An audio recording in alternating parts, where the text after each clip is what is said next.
Eduardo, el hombre más rico del pueblo, nunca imaginó que su vida cambiaría cuando vio a una niña de la calle con 2 bebés.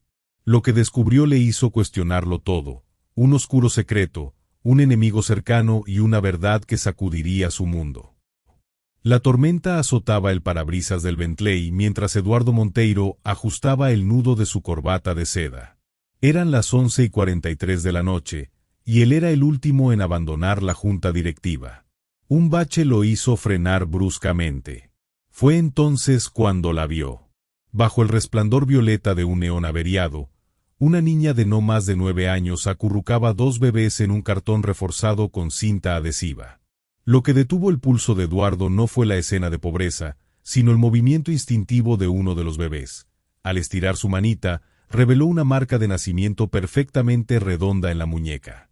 Igual que la de Nicolás. El reloj de Eduardo marcaba 11:47 de la noche cuando bajó la ventana. El aire frío le golpeó el rostro junto al olor a leche agria y pañales sucios. «¿Cómo te llamas?», preguntó, fingiendo que no había visto la marca. La niña levantó la cabeza. Sus ojos verdes brillaban con una mezcla de desconfianza y cansancio adulto. «Lucía. Y ellos son Sol y Luna», respondió, acariciando las cabezas de los bebés. Eduardo notó 3 detalles en menos de 3 segundos. Los gemelos tenían idénticos rizos castaños, como los de su esposa. El cartón estaba forrado con páginas de un informe médico. Lucía llevaba zapatos de ballet rosados, manchados con lo que parecía sangre seca. «Hace frío», dijo él, desabotonando su abrigo de cachemira. «¿Quieren subir al auto?». Lucía apretó a los bebés contra su pecho. «No somos pedigüeños. Solo necesitamos». Una tos seca la interrumpió. Eduardo siguió su mirada hacia el edificio abandonado detrás de ellos. En una ventana rota del 3er piso, algo brilló. ¿Un lente de cámara? ¿Quién más está ahí?, preguntó, bajando la voz. Antes de que Lucía respondiera, un sonido metálico retumbó en el callejón. Eduardo giró hacia el ruido, y cuando volvió a mirar, los 3 habían desaparecido. Solo quedaba el cartón, donde alguien había escrito con prisa: «Busca el hogar Esperanza. Pregunta por la sala Estrella». Mientras el chofer de Eduardo inspeccionaba el callejón vacío, la cámara de seguridad del Bentley captó un último fotograma: la silueta de Lucía corriendo, con un bebé en brazos, y el segundo cargado a sus espaldas en un sling hecho con el abrigo de cachemira que Eduardo acababa de dejar caer.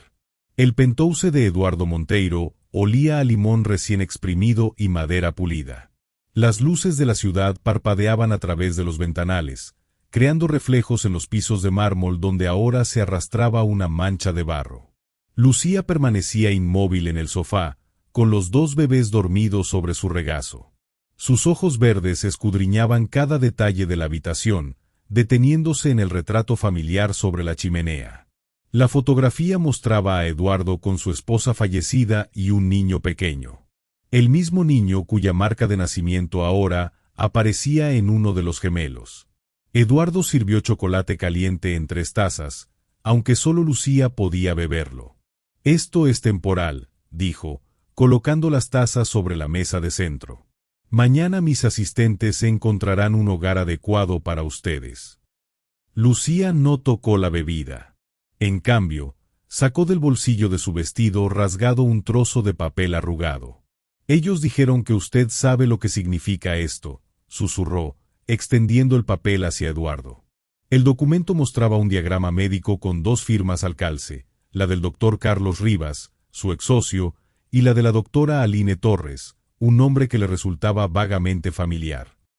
Sobre el esquema de 2 bebés gemelos, alguien había escrito a mano: «Protocolo Estrella, fase 3 completada». Eduardo sintió como el chocolate le quemaba la garganta al tragar. «¿Dónde conseguiste esto?». Lucía señaló silenciosamente el brazo izquierdo de uno de los bebés. Al enrollar la manga, reveló una pequeña cicatriz lineal, perfectamente recta, como de una incisión quirúrgica. «Todos en el hogar Esperanza tenemos una. La mía está aquí». La niña levantó su cabello para mostrar una marca idéntica detrás de la oreja. Es para el chip de identificación. Fuera, el viento golpeó los ventanales con fuerza. Eduardo se acercó a la ventana y vio algo que lo paralizó. En el edificio de enfrente, una figura con abrigo negro observaba a través de unos binoculares. Cuando encendió las luces exteriores, la figura desapareció. Pero en el vidrio empañado por la lluvia, quedó grabado con un dedo un símbolo que reconocía demasiado bien, el mismo símbolo que usaban en los documentos confidenciales de Monteiro Biotech. Mientras Eduardo llamaba a su equipo de seguridad, Lucía se acercó sigilosamente a la biblioteca. Con dedos ágiles, sacó un libro titulado Protocolos de Investigación 2010 a 2015 minutos. En la página 43 encontró lo que buscaba, una foto de Eduardo junto a Carlos Rivas, inaugurando alegremente el Hogar Esperanza. La fecha en la imagen era exactamente 9 meses antes del nacimiento de los gemelos. La lluvia había cesado cuando el auto negro de seguridad se detuvo frente al portón oxidado del Hogar Esperanza. Eduardo apretó el volante con ambas manos antes de apagar el motor. El edificio de 3 pisos, otrora blanco, ahora mostraba paredes descascaradas y ventanas rotas. Un letrero colgaba torcido sobre la entrada principal, donde alguien había pintado con spray, prohibido el paso. Lucía, sentada en el asiento trasero con los gemelos dormidos en sus brazos, tensó los hombros al ver el lugar. El pabellón de la sala estrella está al fondo, murmuró sin que Eduardo preguntara. Detrás del comedor principal. Tiene un ascensor escondido. Eduardo asintió mientras revisaba el arma que llevaba oculta bajo su saco. Nunca antes había portado una, pero después del encuentro con el espía en su edificio, ya no se sentía seguro. Al salir del auto, el olor a moho y desinfectante rancio los recibió. Lucía caminaba unos pasos adelante, esquivando charcos con la agilidad de quien conocía cada centímetro del terreno. Los bebés, ahora despiertos, miraban todo con ojos curiosos, como si reconocieran el lugar. El portón principal se dio con un chirrido que resonó en el patio vacío. Dentro, el silencio era aún más opresivo. Filas de camas metálicas se alineaban en lo que alguna vez fue un dormitorio común. En algunas aún quedaban colchones manchados, juguetes rotos y, en un rincón, un osito de peluche idéntico al que Lucía llevaba en su mochila. Eduardo levantó su linterna, iluminando las paredes cubiertas de dibujos infantiles. Entre corazones y casitas, un patrón se repetía, estrellas de 5 puntas, siempre en grupos de 3. ¿Qué significan estas estrellas?, preguntó, señalando los dibujos. Lucía bajó la mirada. Cada una representa un niño que pasó por la sala estrella. 3 estrellas significan que no volvieron. Un escalofrío recorrió la espalda de Eduardo. Su linterna reveló entonces lo que las sombras habían ocultado. En el piso superior, una cámara de vigilancia seguía funcionando, su luz roja parpadeando en la oscuridad. Subieron las escaleras, cada crujido de la madera podrida sonando como un disparo en el silencio. El segundo piso albergaba lo que parecía una clínica improvisada, camillas oxidadas, jeringas desechadas y, en una esquina, una nevera portátil todavía conectada a un generador que roncaba suavemente. Eduardo abrió la nevera. Dentro, filas de viales con etiquetas manuscritas. PE14. Grupo A. Refuerzo inmunológico. PE22. Grupo C. Memoria celular. Lucía palideció al verlos. Esos son los nombres que nos daban. Yo era E19. Antes de que pudieran investigar más, un golpe seco resonó en el piso inferior. Eduardo apagó la linterna y empujó a Lucía y los bebés detrás de un armario. Pasos pesados subieron las escaleras, acompañados por el sonido de metal arrastrándose. A través de las rendijas del armario, Eduardo vio una figura alta recorrer el pasillo con una linterna. No era un guardia común. Vestía un traje de protección biológica completo, aunque la máscara colgaba suelta alrededor de su cuello. Cuando se dio la vuelta, el corazón de Eduardo se detuvo.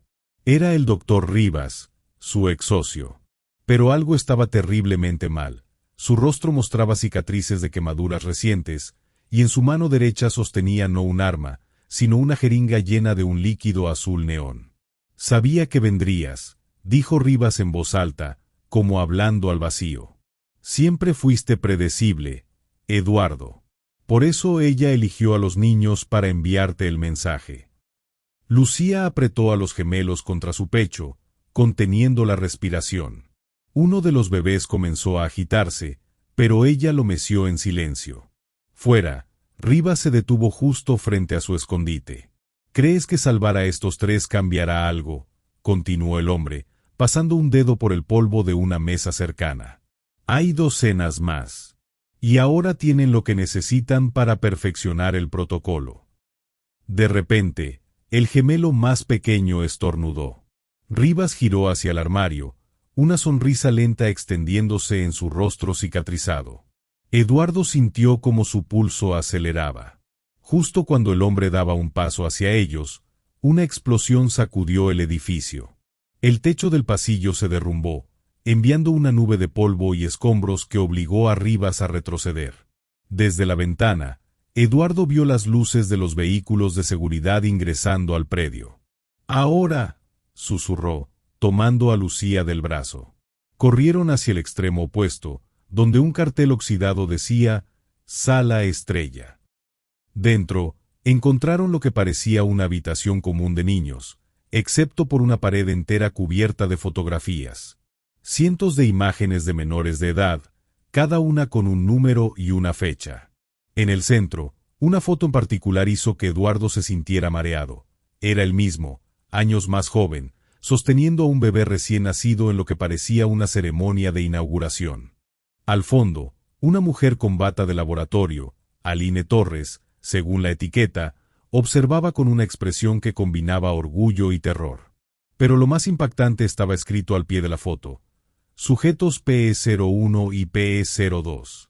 Protocolo Estrella, éxito. Y debajo, dos huellas de pies infantiles, marcadas en tinta azul.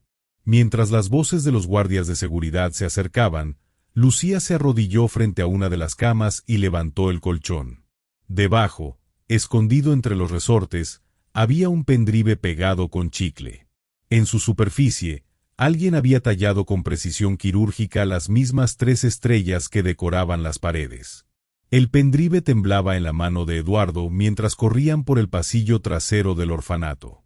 Las voces de los guardias de seguridad resonaban cada vez más cerca, mezcladas con los gritos de Rivas dando órdenes. Lucía cargaba a los gemelos con una fuerza sobrenatural para su tamaño, sus pequeños pies descalzos dejando huellas en el polvo del suelo. El pasillo terminaba abruptamente en una pared de ladrillos. Eduardo estaba a punto de retroceder cuando Lucía se agachó y presionó 3 ladrillos en secuencia. Con un sonido mecánico sorprendentemente bien lubricado, una sección de la pared giró, revelando el ascensor que la niña había mencionado. El interior metálico del ascensor olía a cloro y algo más, un aroma dulzón que hacía arder los ojos. Los botones del panel mostraban números del 1 al 3, pero Lucía introdujo una combinación especial, 312.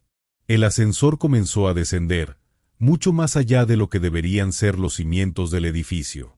Cuando las puertas se abrieron, se encontraron en un corredor blanco que parecía sacado de un hospital de alta tecnología. Las luces fluorescentes parpadeaban sobre puertas de acero con pequeñas ventanas reforzadas.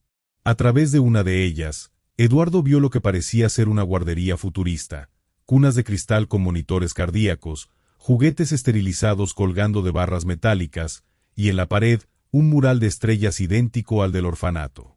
«Este es el verdadero Hogar Esperanza», susurró Lucía. «Aquí nos preparaban».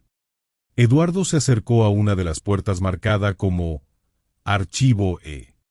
La cerradura electrónica estaba muerta, pero el pendrive que habían encontrado parecía encajar perfectamente en la ranura.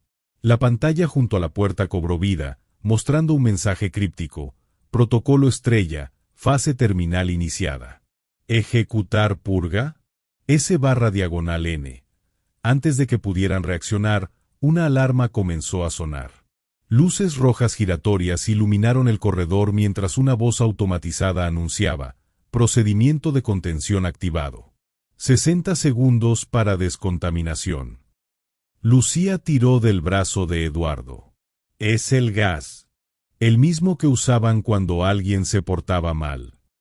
Corrieron hacia el extremo opuesto del corredor, donde una puerta de emergencia brillaba en verde. Eduardo golpeó el botón de apertura, pero el sistema pedía una huella digital. Sin pensarlo dos veces, presionó la mano de uno de los gemelos contra el lector. La puerta se abrió con un chasquido, revelando una escalera de servicio. Mientras subían los peldaños de metal, el sonido del gas presurizado llenando el corredor que acababan de abandonar los perseguía como un susurro amenazante. El ascensor que habían usado antes estaba ahora bloqueado, pero Lucía conocía otra salida. A través de un ducto de ventilación apenas lo suficientemente grande para que Eduardo pasara arrastrándose, emergieron finalmente en lo que parecía ser el sótano de una casa particular. La habitación estaba amueblada como un estudio casero, con estanterías llenas de álbumes de fotos. En el escritorio, un ordenador antiguo seguía encendido, mostrando un salvapantallas con la palabra Proyecto Estrella en letras centelleantes. Eduardo abrió el primer álbum que encontró. En sus páginas, docenas de fotos de niños con números en el pecho, cada una acompañada de un informe médico detallado. Al final del álbum, una sección especial mostraba a los gemelos en diferentes etapas de desarrollo, desde recién nacidos hasta la semana pasada. Fue entonces cuando Eduardo encontró el documento que lo hizo caer de rodillas. Un certificado de nacimiento falsificado, donde él aparecía como padre biológico de los gemelos. La firma era una imitación perfecta de la suya, pero la fecha coincidía con un viaje de negocios a Singapur que nunca había hecho. Lucía, que había estado revisando el ordenador, dio un grito ahogado. En la pantalla, un video comenzó a reproducirse automáticamente. Mostraba a una mujer joven con bata de laboratorio, a Aline Torres, según el rótulo, hablando directamente a cámara. Si estás viendo esto, el protocolo estrella ha fallado. Estos niños no son experimentos, son personas. Eduardo, si es a ti a quien llega este mensaje, busca las muestras de control en la caja fuerte. El código es la fecha en que conociste a tu esposa. El video terminó abruptamente cuando la puerta de la casa se abrió con un golpe seco. Rivas estaba allí, pero ahora su traje de protección estaba dañado, revelando quemaduras graves en un brazo. En lugar de la jeringa, sostenía un arma. Todo este tiempo pensé que eras parte del experimento, dijo Rivas, con la voz ronca por el humo. Pero ella te usó a ti también. Esos niños llevan tu ADN, pero nunca fuiste su padre. Solo el donante perfecto. Mientras hablaba, Lucía se había estado moviendo sigilosamente hacia una lámpara de pie. Con un movimiento rápido, la lanzó contra la ventana trasera, haciendo añicos el cristal. El sonido atrajo la atención de Rivas por un segundo crucial, permitiendo a Eduardo cargar con los gemelos y saltar por la ventana rota. Mientras corrían hacia el bosque que rodeaba la casa, Lucía sacó algo de su bolsillo, un pequeño frasco con una etiqueta escrita a mano que decía «Muestra de control P00». Dentro, flotaba lo que parecía ser un mechón de cabello rubio atado con un hilo azul. Eduardo lo reconoció al instante. Era del mismo tono que el cabello de su esposa fallecida. El frasco con el mechón de cabello pesaba más que el plomo en la mano de Eduardo. La cabaña abandonada donde se escondían olía a madera podrida y tierra húmeda. Afuera, la lluvia había vuelto, golpeando el techo de zinc como si intentara comunicar un mensaje urgente. Lucía acurrucaba a los gemelos cerca de la chimenea apagada, envolviéndolos con la chaqueta de Eduardo. La luz de su linterna temblaba cada vez que un trueno retumbaba en la distancia. ¿Qué es PE00? Preguntó Eduardo, girando el frasco entre sus dedos. La niña mordió su labio inferior antes de responder. El primer niño del protocolo estrella. El que no sobrevivió. Un relámpago iluminó la cabaña, revelando por un segundo las cicatrices en los brazos de Lucía. Pequeñas líneas paralelas, como las de un cuaderno, recorrían su piel desde las muñecas hasta los codos. Eduardo se arrodilló frente a ella, señalando las marcas. ¿Esto también es parte del experimento? No. Esto lo hice yo. Los ojos verdes de Lucía brillaron con lágrimas. Cada línea es un día que pasé contando lunas llenas.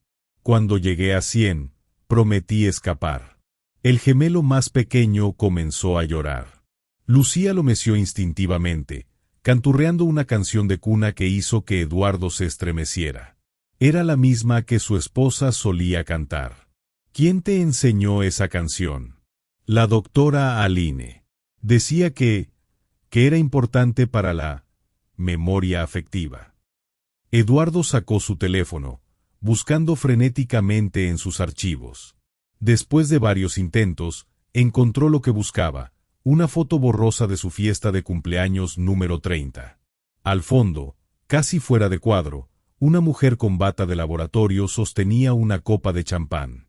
La etiqueta decía simplemente, Investigación y Desarrollo, DRA. Torres. ¿Esta es Aline? Lucía asintió, acariciando el frasco que Eduardo aún sostenía. Ella me dijo que PE00 era especial, que su cabello guardaba un secreto.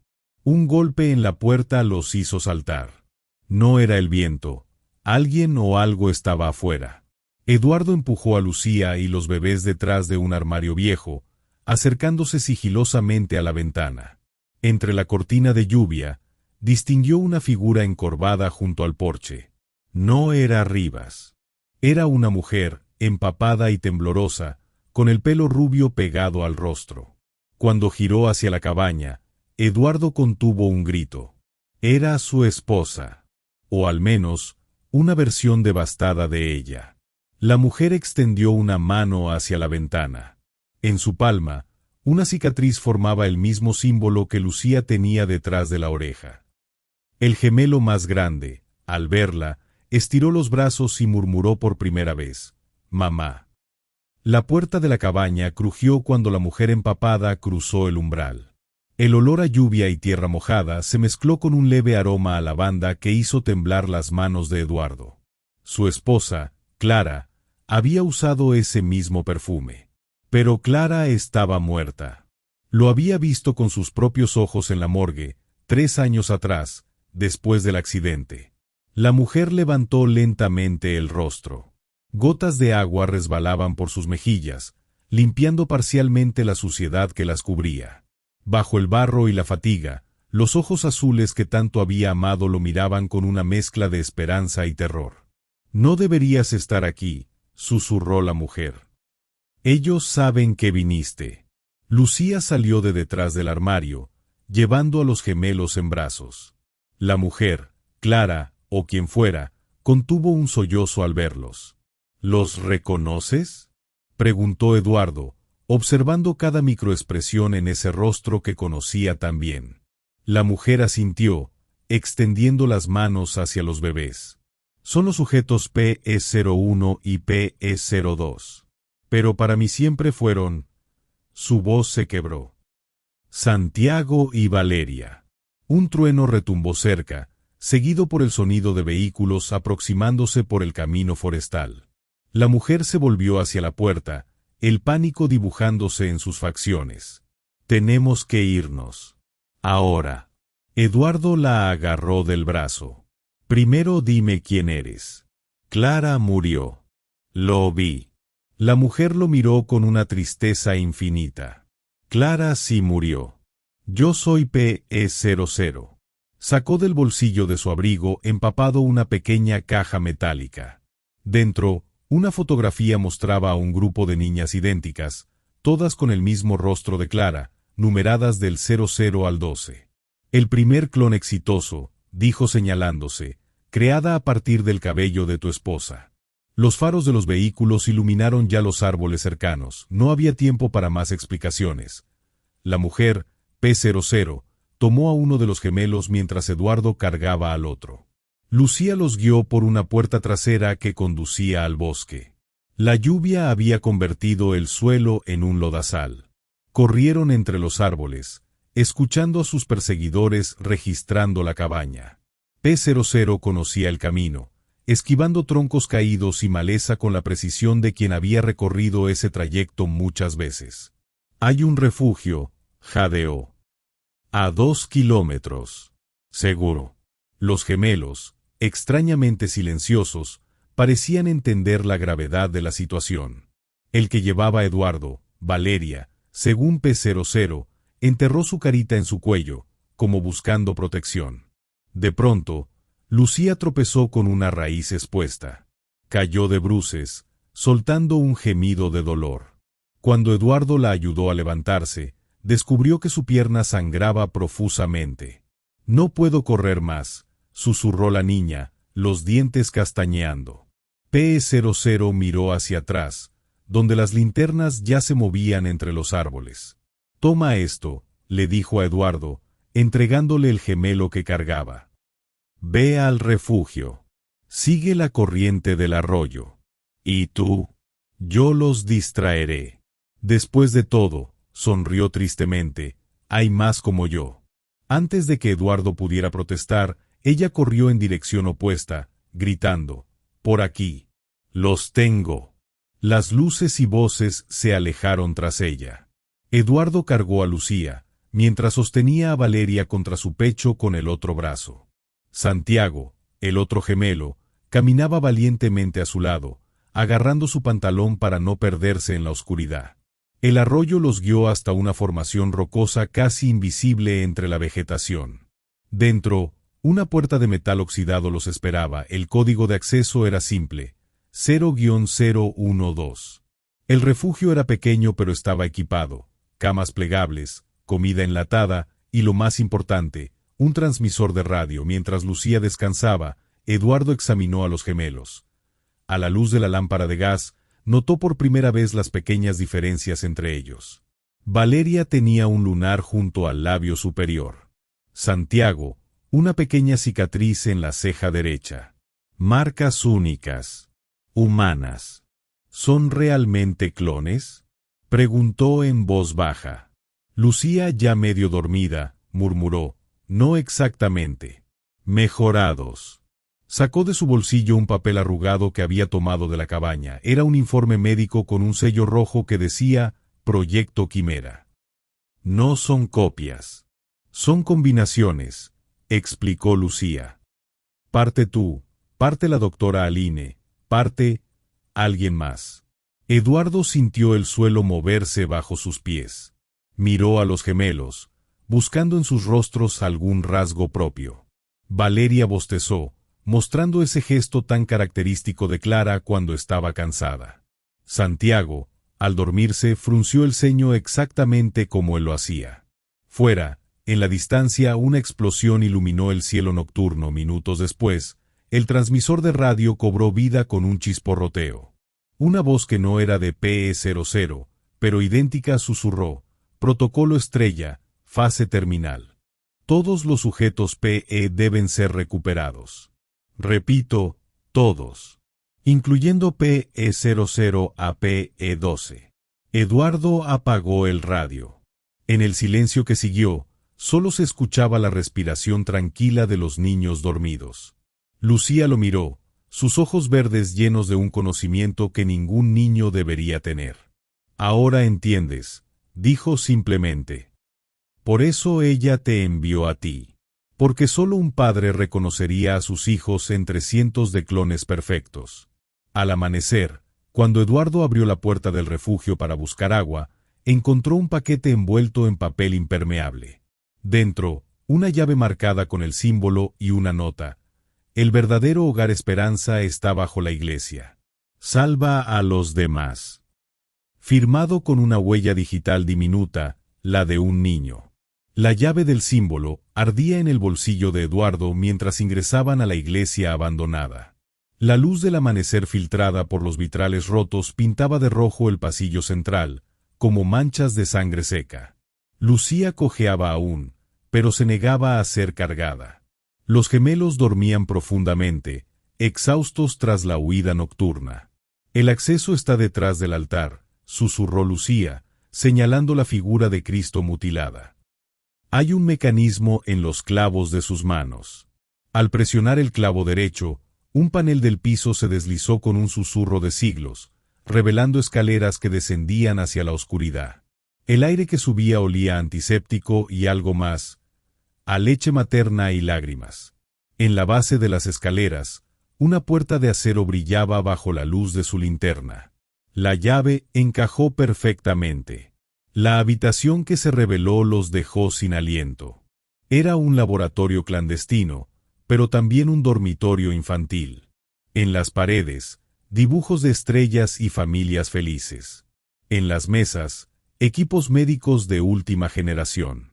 Y en una esquina, conectada a máquinas que pitaban suavemente, una mujer morena con batín blanco y ojos como los de Lucía levantó la cabeza lentamente. «Sabía que vendrías», dijo Aline Torres, su voz ronca por el desuso. «Lucía, mi valiente guerrera». La niña corrió hacia su madre, derramando lágrimas silenciosas contra su pecho. Aline acarició su cabello con manos llenas de cicatrices de agujas, mientras sus ojos expertos examinaban a los gemelos. «Santiago y Valeria», murmuró. «Sobrevivieron». Eduardo dio un paso adelante. «¿Qué son? ¿Qué son realmente?» Aline lo miró con una mezcla de culpa y orgullo. «El futuro». Mezcla perfecta de lo mejor de dos mentes brillantes, la tuya y la mía. Señaló una pantalla donde se veían filas de embriones congelados. Pero ellos, tocó la mejilla de Valeria, son únicos. Creados sin manipulación, concebidos naturalmente antes de que todo esto empezara. Lucía levantó un pendrive oculto bajo la almohada de Aline. «Aquí están los nombres», dijo, «de todos los niños que necesitan ser salvados». El pendrive contenía una lista con 214 números de identificación. Al final, una nota: los originales deben sobrevivir a toda costa. Solo ellos pueden detener lo que viene. Las pantallas gigantes de la plaza central mostraban el rostro demacrado de Carlos Rivas, esposado en el banquillo de los acusados. Eduardo observaba desde un balcón cercano, con los gemelos dormidos en un carriola y Lucía agarrando fuerte su mano. Aline había preparado todo meticulosamente. Las pruebas se filtraron a medios internacionales simultáneamente, videos de experimentación ilegal, registros de ADN alterado, incluso confesiones grabadas de políticos involucrados. «¿Cómo se declara el acusado?», preguntó el juez. Carlos alzó la mirada directamente a una cámara, como si supiera exactamente dónde estaba Eduardo. «Inocente», dijo con voz clara. Todo fue aprobado por el Comité de Ética, incluyendo por el difunto padre del señor Monteiro. El murmullo en la sala fue ensordecedor. Eduardo sintió que el suelo cedía bajo sus pies. Su padre había muerto cuando él tenía 12 años, o eso creía. Aline apareció a su lado, poniendo una tableta en sus manos. La pantalla mostraba documentos con el sello personal de su padre, autorizando la fase clínica del proyecto Quimera. «Lo siento», susurró Aline. «Ellos usaron su empresa, su dinero, y finalmente a ti». En la pantalla, Carlos continuaba su discurso. «Si esto es un crimen, entonces Eduardo Monteiro es tan culpable como yo. Su ADN está en esos niños». Lucía apretó más fuerte la mano de Eduardo. «Es mentira», dijo. «Tú no sabías». Los gemelos despertaron simultáneamente, como si algo los hubiera perturbado. Valeria señaló hacia la multitud donde una figura familiar empujaba su camino hacia el frente. Era PE00, la clon de Clara. Pero ahora vestía un uniforme de enfermera y llevaba un maletín médico. Cuando alcanzó la barrera del tribunal, sacó una jeringa llena de líquido azul. «La verdad duele más que cualquier veneno», gritó antes de inyectarse el líquido en el cuello. En segundos, su piel comenzó a brillar con un resplandor azulado. Las cámaras se enfocaron en ella mientras abría la boca para revelar nada. ¿Dónde debería estar su lengua? Solo había un espacio vacío. El mensaje era claro, incluso las pruebas vivas podían ser silenciadas. Mientras el caos estallaba en el tribunal, El teléfono de Eduardo vibró con un mensaje anónimo. El último original está en peligro. Catedral. Ahora. Adjunto. Una foto de un recién nacido con la marca de nacimiento estrellada. La catedral estaba vacía cuando llegaron, excepto por un llanto débil que resonaba desde el altar mayor. Eduardo corrió hacia el sonido, encontrando una cuna improvisada junto al púlpito. Dentro, un recién nacido con la marca estrellada pataleaba envuelto en una manta de hospital. Lucía examinó al bebé con manos expertas. Es él, confirmó. PE00 original. El primero. Aline palideció al ver la pequeña cicatriz detrás de su oreja. Su sangre contiene los anticuerpos para revertir las alteraciones genéticas en los otros niños. El sonido de pisadas precipitadas los alertó.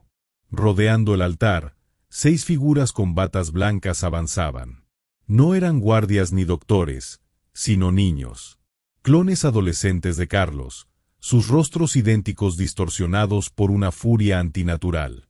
Eduardo protegió la cuna con su cuerpo mientras Aline sacaba una jeringa del bolsillo. La cura, dijo, mostrando un líquido dorado. Hecho de mi propia médula ósea. Los clones atacaron con fuerza sobrehumana. Uno derribó a Lucía, otro arañó el brazo de Eduardo. En el caos, el gemelo Santiago agarró la jeringa con sus pequeñas manos y, con una precisión imposible para su edad, la clavó en el cuello del clon principal. El efecto fue inmediato. El adolescente se desplomó, convulsionando mientras sus rasgos comenzaban a desdibujarse. Como cera derritiéndose, su rostro perdió las características clonadas, revelando la verdadera apariencia bajo la manipulación genética, un niño de no más de 10 años. Los otros clones retrocedieron, aterrorizados. Nos mintieron, murmuró uno, tocando su propio rostro. Somos los desaparecidos. Aline recogió al bebé llorando. Su sangre puede salvarlos a todos, dijo a Eduardo. Pero necesitamos tu decisión. Sacrificamos el original para salvar a los cientos. El llanto del bebé se intensificó, como si entendiera. Lucía lo tomó en sus brazos, mirando fijamente la marca estrellada idéntica a la suya. Hay otra manera, dijo. Yo soy parte original también. Mientras la primera luz del amanecer entraba por los vitrales, Lucía extendió su brazo hacia Aline, quien sostenía una jeringa vacía. En el piso, los exclones observaban con esperanza renacida. Fuera, las sirenas se acercaban. A neve artificial caía sobre o patio do Instituto Lucía, criando un escenario perfeito para a primeira celebração natalina da família reconstruída. Eduardo ajustaba o colarino vermelo de Valeria enquanto Santiago, de Antigao, tentaba subir no sofá para alcancar os enfeites da árbore. Lucía, agora con 14 anos, seguraba o bebé P00, rebatizado como Gabriel, enquanto supervisionaba os preparativos.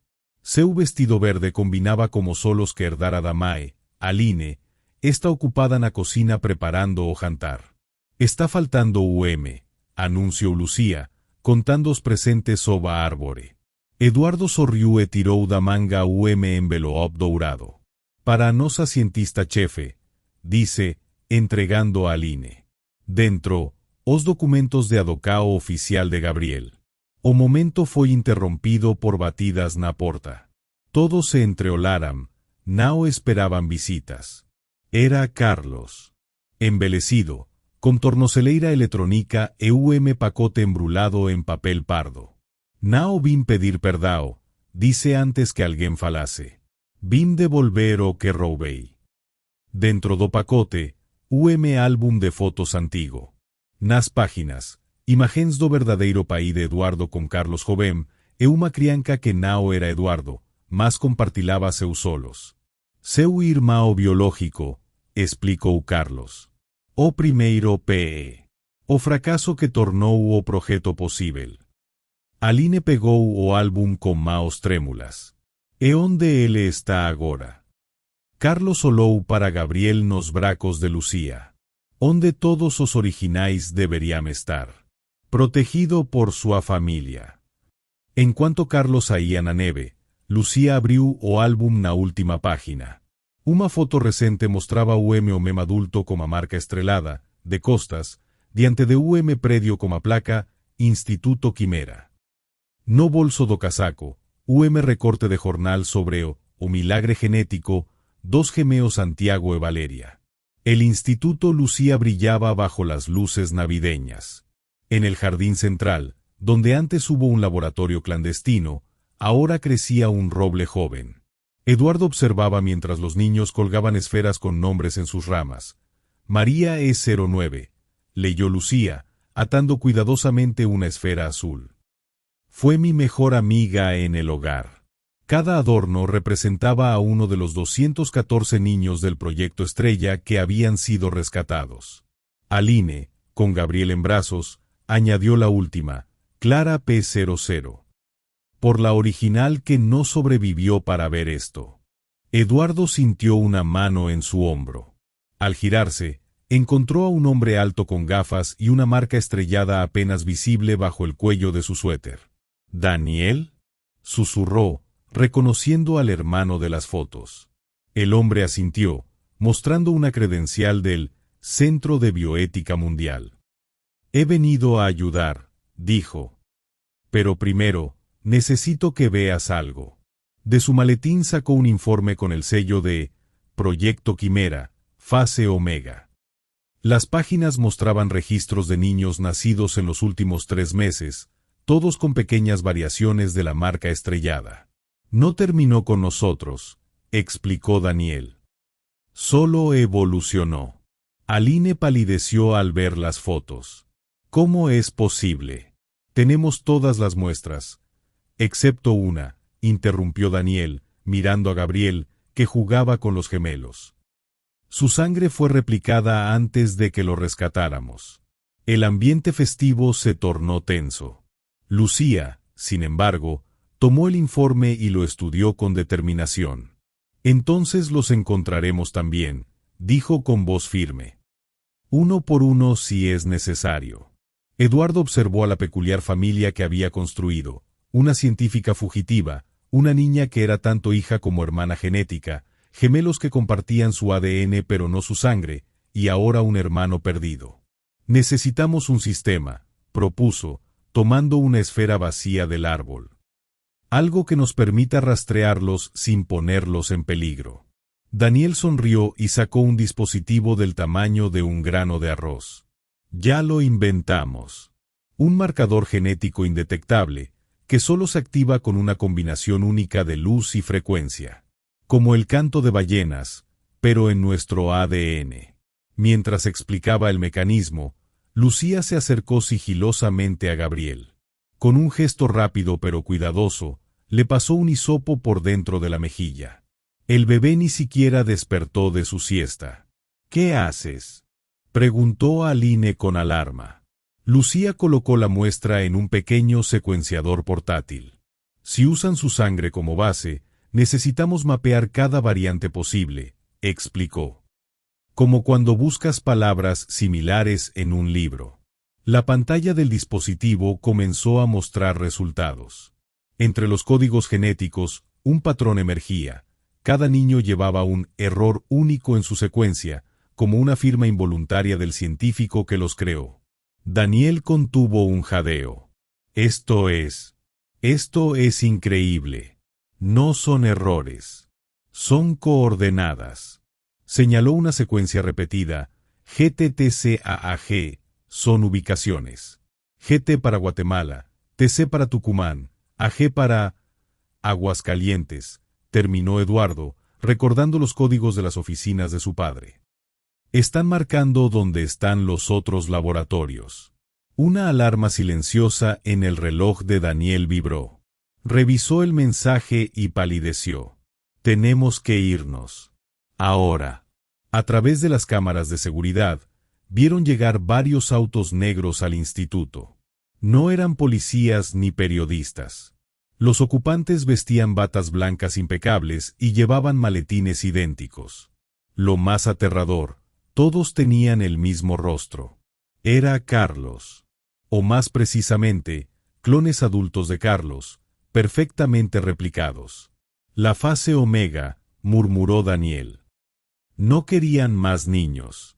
Querían inmortalidad. Mientras evacuaban por el túnel trasero, Gabriel despertó llorando. En su pequeña mano, apretaba un papel que nadie le había dado. Las palabras escritas con letra temblorosa decían: busquen al original final. Solo él puede detener lo que viene. Y debajo, unas coordenadas GPS que conducían a un lugar imposible, la tumba vacía de la esposa de Eduardo. La tumba estaba vacía, tal como Eduardo temía. Pero lo que encontraron bajo la lápida lo dejó sin aliento: una cápsula de titanio con el símbolo, y dentro, un frasco de sangre congelada etiquetado Clara V. Último original. Lucía, ahora una joven de 19 años, sostuvo el frasco contra la luz del amanecer. No es solo sangre, murmuró. Es un mensaje en código genético. En el laboratorio del instituto, la secuenciación reveló lo imposible. El ADN de Clara había sido alterado para contener información. Como un pendrive biológico, guardaba las coordenadas de un lugar llamado Arca Final, un búnker donde se almacenaban los registros completos del proyecto Estrella. Los clones de Carlos estaban a solo horas de encontrarlo. 3 días después, montañas de Suiza, el viento helado cortaba como cuchillas mientras el grupo se aproximaba a la entrada secreta. Daniel, con sus conocimientos de las instalaciones de su padre, descifró el mecanismo de bloqueo. Dentro, filas interminables de criocontenedores brillaban bajo luces azules. Cada uno albergaba embriones perfectamente preservados. Generaciones de material genético, susurró Aline, horrorizada. Listos para ser activados cuando los primeros clones envejezcan. En una terminal central, un holograma se activó al detectar el ADN de Gabriel. Mostró un mensaje grabado por el padre de Eduardo décadas atrás. Asterisco: si ves esto, el proyecto ha fallado. Destruyan todo. La clave está en PE00. Asterisco: fue Lucía quien lo entendió primero. Tomó la mano de Gabriel y la colocó sobre un panel. El bebé, ahora de 2 años, rió cuando su sangre fue extraída por microagujas ocultas. El conteo regresivo comenzó: 10 minutos para la autodestrucción. Afuera, al borde del lago helado mientras el búnker explotaba silenciosamente bajo tierra, Eduardo abrazó a su peculiar familia. Los gemelos, ahora de 6 años, construían un muñeco de nieve con forma de estrella. ¿Terminó realmente?, preguntó Aline, observando cómo los últimos vestigios del proyecto se hundían en el hielo. Daniel señaló el horizonte. El conocimiento nunca desaparece. Solo espera a ser redescubierto. Lucía cargaba a Gabriel, quien jugueteaba con su collar nuevo, un pequeño vial que contenía una gota de la sangre de Clara. Lo guardaremos, dijo, por si el mundo alguna vez lo necesita para curar, no para crear. Eduardo miró a cada uno, a los niños que nunca deberían haber existido, a la mujer que los hizo posibles, al hermano que regresó del pasado. Sintió como algo se cerraba en su corazón, mientras algo más, igual de importante, comenzaba. La familia entera caminando hacia el amanecer, dejando atrás un solo rastro de huellas en la nieve recién caída, mezcladas, indistinguibles, perfectamente unidas. Para escuchar más historias como esta, suscríbete y deja un me gusta.